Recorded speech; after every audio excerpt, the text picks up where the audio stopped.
Hello my dear learners, welcome back to my channel Edify with Bhavya. आप सबका एक बार फिर से स्वागत है। हम बिज़नेस स्टडीज़ की सीरीज़ पर हैं एंड हम चैप्टर नंबर 1 कर रहे थे ग्रेड 12 का, जिसके हम 2 पार्ट्स कर चुके हैं, पार्ट 1 एंड पार्ट 2। उसमें हमने 95% तक चैप्टर कंप्लीट कर लिया है। उसमें से आई होप आपके सारे डाउट्स क्लियर हो गए हैं। अगर अभी भी कोई टॉपिक आपको दोबारा से समझना है या और बेटर तरीके से आप चाहते हैं कि मैं उसको और बताऊं और एक्सप्लेनेशन को बड़ा करके बताऊं, तो प्लीज़ कमेंट्स में मेंशन कर दीजिए। ये लास्ट टॉपिक है आपके चैप्टर नंबर 1 का, which is coordination the essence of management. उसके बाद आपका चैप्टर नंबर 1 फिनिश हो जाएगा। So let's start with the topic coordination the essence of management. आपने मैनेजमेंट से रिलेटेड सारी डेफिनेशन, मीनिंग, उसके फीचर्स, इंपॉर्टेंस, फंक्शंस और मैनेजमेंट को हम किस किस तरीके से देख सकते हैं, as an art, as a science और एज अ प्रोफेशन, आपने ये सब कवर कर लिया है। अब कोऑर्डिनेशन के बिना तो मैनेजमेंट हो ही नहीं पाएगा। तो ये एक प्रॉपर डेफिनेशन है कोऑर्डिनेशन को लेके। अगर आपकी बुक्स में मेंशन है तो अच्छी बात है, नहीं है तो आप प्लीज़ इसको लिख लीजिए जब भी कोऑर्डिनेशन का टॉपिक आएगा। The process by which a manager synchronizes the activities of different departments is known as coordination। जब अलग अलग डिपार्टमेंट्स, कोई भी ऑर्गेनाइजेशन होगी उसमें बहुत सारे डिपार्टमेंट्स रहते ही हैं, sales department, production department, quality department, marketing department. तो इन सब की एक्टिविटीज़ को, जो भी उनके आउटकम्स आ रहे हैं, वो बाहर से आउटपुट लेके आ रहे हैं, जो भी उनका वो हमें रिजल्ट दे रहे हैं, फीडबैक्स दे रहे हैं, उन सब एक्टिविटीज़ को सिंक्रोनाइज करने को ही कोऑर्डिनेशन कहते हैं। आपने अपने स्कूल में भी सुना होगा कि एक कोऑर्डिनेटर्स होती हैं जो सारे टीचर्स के काम को कोऑर्डिनेट करके प्रिंसिपल को बताती हैं। तो बिना कोऑर्डिनेटर के पूरा मैनेजमेंट स्कूल का इधर उधर हो जाता है। सीनियर विंग की अलग कोऑर्डिनेटर होती है, मिडिल विंग की अलग होती है, प्राइमरी विंग की अलग होती है, फिर डिपार्टमेंट्स की हो जाती है, लाइक कॉमर्स डिपार्टमेंट की अलग, साइंस डिपार्टमेंट की अलग, ह्यूमैनिटीज़ डिपार्टमेंट की अलग। अगर कोऑर्डिनेटर नहीं होंगे तो टीचर्स किसको अकाउंटेबल होंगे, वो किसको आंसर करेंगे।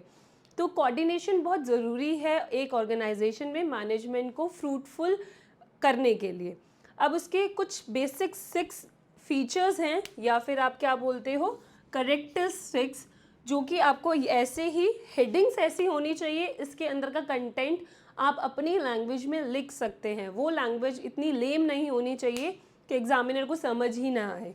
आप इसको ज़्यादा फोकस करा करें, हेडिंग्स को।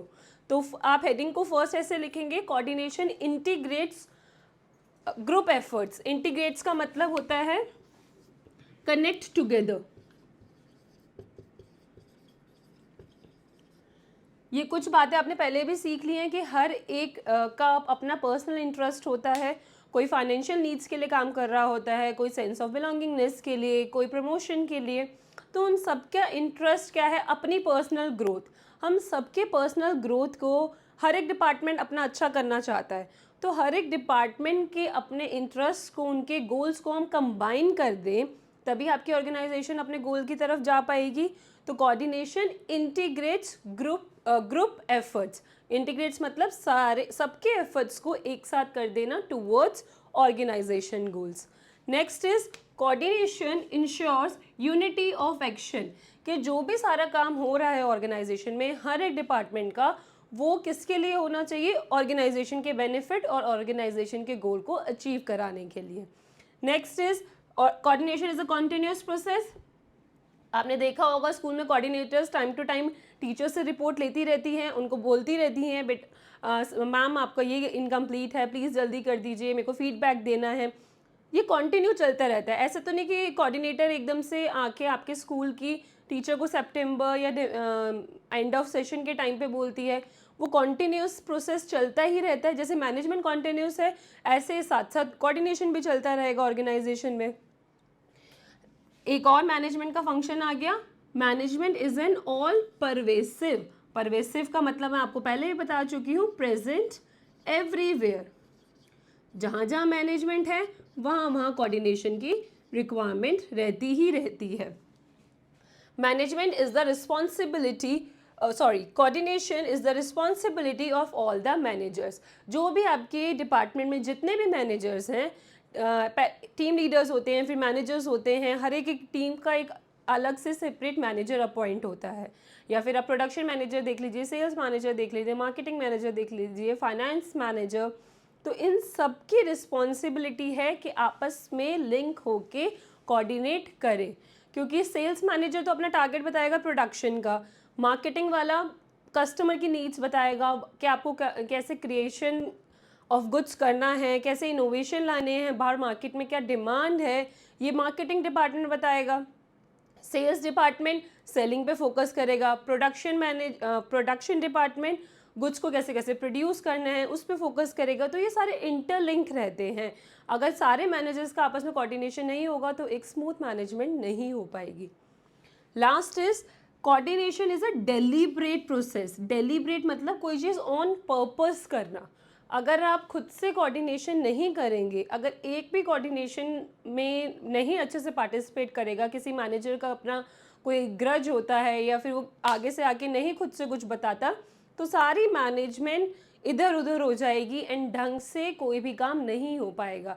जैसे आपने अपनी ऐसे देखा है कि डांस परफॉर्मेंसेस में कोई कंटेस्टेंट होते हैं जो बिल्कुल सिंक में नहीं है, आपस में कोऑर्डिनेट ही नहीं कर पा रहा अपने अदर पार्टिसिपेंट्स के साथ जो उसके टीम में हैं, तो पूरी परफॉर्मेंस बहुत मेसी सी लगने लगती है। तो ऐसे ही अगर कोई भी पीछे हट जाएगा या कोई भी कोऑर्डिनेशन में पूरा अच्छे से पार्टिसिपेट नहीं करेगा तो आपकी मैनेजमेंट भी स्मूथली नहीं हो पाएगी। नेक्स्ट आपका लास्ट टॉपिक है बस कि कोऑर्डिनेशन की एक्चुअल में इम्पॉर्टेंस क्या है किसी ऑर्गेनाइजेशन में, देन आपका चैप्टर पूरा फिनिश हो जाएगा। फिर आप मेरे को प्लीज़ कमेंट्स में बताइए कि मैं एक्सप्लेनेशन ही कंटिन्यू करती रहूं या फिर केस स्टडीज़ की भी एक अलग से वीडियो करें, डिस्कस करें कि केस स्टडीज़ को कैसे सॉल्व करते हैं, या अभी हम बस एक्सप्लेनेशन पे फोकस करें। ठीक है, let's move on to our last and final topic of chapter number 1। So let's start with our last topic that is importance of coordination. इसके लेके 3 पॉइंट्स ही हैं जो कि बहुत इम्पॉर्टेंट भी है कि कोऑर्डिनेशन एक्चुअली क्यों चाहिए। अगर कोऑर्डिनेशन नहीं करेंगे तो क्या ऑर्गेनाइजेशन रन नहीं कर पाएगी, क्या कोई दिक्कत आ सकती है, तो उसके एक्चुअल में महत्वता क्या है, इम्पॉर्टेंस क्या है, वो इन तीनों पॉइंट से डिस्क्राइब करी हुई है। पहला है ग्रोथ इन साइज। हर कोई चाहता है कि उसकी ऑर्गेनाइजेशन ग्रो करे, और जब ऑर्गेनाइजेशन ग्रो करती है तो बहुत सारे लोग भी आते हैं। अब इतने सारे लोग आ गए, सबका अलग अलग कल्चर है, बैकग्राउंड है, नीड्स है, सेटिस्फेक्शंस हैं, सबके अलग अलग वो क्या कहते हैं, इंटरेस्ट हैं, अपने पर्सनल इंटरेस्ट हैं। अब पर्सनल इंटरेस्ट को हमें क्या चाहिए कि सबके पर्सनल इंटरेस्ट इंटीग्रेट हो, हम उनको इंटीग्रेट करवा के उनको उस तरीके से मोटिवेट करा के कि उनका पर्सनल इंटरेस्ट भी सेटिस्फाई हो जाए और हमारा जो ऑर्गेनाइजेशनल गोल है वो भी अचीव हो जाए। तो जब आपकी ऑर्गेनाइजेशन इतनी एक्सपैंड हो चुकी है, इतने सारे लोग हो चुके हैं, तो कॉन्फ्लिक्ट भी होगा, तो कोऑर्डिनेशन होगा, या आपस में ही हम स्टार्टिंग से ही कोऑर्डिनेटेड होके चलेंगे, सबको पहले बता ही देंगे कि हमारा मेन एम ये है, हमसे ये रिक्वायरमेंट है, ऊपर हेड की मैनेजर हमसे ये चाहता है, तो काम स्मूथली हो पाएगा और कोई लड़ाई झगड़ा भी नहीं होगा। तो जैसे जैसे आपकी ऑर्गेनाइजेशन ग्रो करेगी, नंबर ऑफ पीपल भी बढ़ेंगे, इनके अपने पर्सनल इंटरेस्ट होंगे, सबके पर्सनल इंटरेस्ट को जब हम ऐड ऑन करके एक गोल की तरफ ले जाते हैं विच इज ऑर्गेनाइजेशनल गोल्स, तो हमें किसकी नीड पड़ेगी, कोऑर्डिनेशन की। ठीक है, ऐसे आपको समझ आ गया, आप अपने आप इसको एक्सप्लेन अब कर सकते हैं। Next is functional differentiation. हर एक डिपार्टमेंट, हर एक डिवीजन का अपना अलग अलग फंक्शन है। सेल्स डिपार्टमेंट वाला का जो सेल्स डिपार्टमेंट में वर्क करते हैं वो प्रोडक्शन में नहीं कर सकते, वो मार्केटिंग में नहीं कर सकते, वो एचआर में नहीं कर सकते, वो फाइनेंस में नहीं कर सकते। तो सबके अलग अलग फंक्शंस होते हैं, हर एक डिपार्टमेंट का अपना स्पेसिफाइड फंक्शन होता है। अब सारे डिपार्टमेंट्स अच्छा ही चाहते हैं ऑर्गेनाइजेशन का, जैसे कि डिपार्टमेंट्स के एग्जांपल हो गए प्रोडक्शन का, मार्केटिंग का, फाइनेंस का, और सेल्स का, तो मार्केटिंग वाला क्या टारगेट लेके चलता है कि हम ना डिस्काउंट ऑफर कर देते हैं, तो क्या है कस्टमर्स ज़्यादा आएंगे डिस्काउंट की वजह से और हमारी सेल्स बढ़ जाएगी, क्योंकि इसका तो यही है ना कि सेल्स को बढ़वाना, मार्केटिंग कैप्चर करना, अपने प्रोडक्ट की पब्लिसिटी करना। लेकिन फाइनेंस डिपार्टमेंट इसको अप्रूव नहीं कर रहा कि भाई अगर डिस्काउंट दोगे तो रेवेन्यू कैसे आएगा। Finance department related to accounts रहेगा ना, तो वो पूरी कैलकुलेशन करके कहता है कि आप 10% डिस्काउंट अगर ऑफर करते हैं तो हम तो लॉस में आ जाएंगे, तो ऐसा आप नहीं कर सकते, हम अप्रूव नहीं कर रहे। तो ऐसे ऐसे कॉन्फ्लिक्ट्स होते रहते हैं आपस में ऑर्गेनाइजेशन के डिपार्टमेंट्स में। तो उन कॉन्फ्लिक्ट्स को एक सॉल्यूशन पे ले जाने के लिए कोऑर्डिनेशन की रिक्वायरमेंट होगी। आप मार्केटिंग डिपार्टमेंट को अपने आप से अनाउंस नहीं करने देंगे 10% का। अगर वो कर देंगे बिना इंडिविजुअली, बिना किसी से कोऑर्डिनेट करे कि ऐसा मैं करूँ या ना करूँ, तो फिर तो ऑर्गेनाइजेशन लॉस में चली जाएगी ना। तो ऐसे सारे डिपार्टमेंट्स आपस में लिंक्ड हो, उसकी वजह से कोऑर्डिनेशन की रिक्वायरमेंट रहती है। लास्ट है स्पेशलाइजेशन। आपके ऑर्गेनाइजेशन में स्पेशलिस्ट की ज़रूरत तो रहती ही रहती है due to modern technology and modernisation. हर एक डिपार्टमेंट में या हर एक किसी काम के लिए किसी न किसी स्पेशलिस्ट की रिक्वायरमेंट रहती है।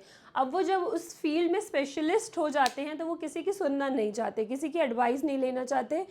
जो बिल्कुल उनके साथ के कलीग्स होते हैं उनको उनसे बहुत दिक्कत होती है कि हम पढ़ाई करके आए हैं इसकी, हमें इतना नंबर ऑफ़ इयर्स एक्सपीरियंस है, आप कैसे हमें बता सकते हो। तो उसके लिए एक इंडिपेंडेंट इंडिविजुअल की रिक्वायरमेंट होगी जो कि इन कॉन्फ्लिक्ट्स को रिजॉल्व करा सके, और जो भी हमारे स्पेशलिस्ट हैं उनको भी उनके जो भी पॉइंट ऑफ व्यूज़, एडवाइसेस जो भी वो करना चाहते हैं, अगर उसमें कोई चेंजेस की रिक्वायरमेंट है तो वो उनको उसके अकॉर्डिंगली गाइड कर सके। ठीक है, ये आपका लास्ट टॉपिक था कोऑर्डिनेशन का। अब आपका nature and significance of management chapter full explanation के साथ, बहुत रियल लाइफ एग्जांपल्स के साथ कंप्लीट हो चुका है। अब बस काम रहता है तो आपका लर्निंग वर्क और केस स्टडीज़ को सॉल्व करना। मैंने आपसे पहले भी पूछा है कि अगर आपको केस स्टडीज़ को लेके भी कोई वीडियो चाहिए कि उनको कैसे सॉल्व करते हैं, तो प्लीज़ कमेंट में मेंशन करें, और ये वीडियो अपने फ्रेंड्स के साथ शेयर करते रहें और लाइक करें अगर आपको पूरा ये चैप्टर अच्छे से समझ आ गया है तो। एंड हम नेक्स्ट चैप्टर स्टार्ट करेंगे, principles of management. Thank you for watching.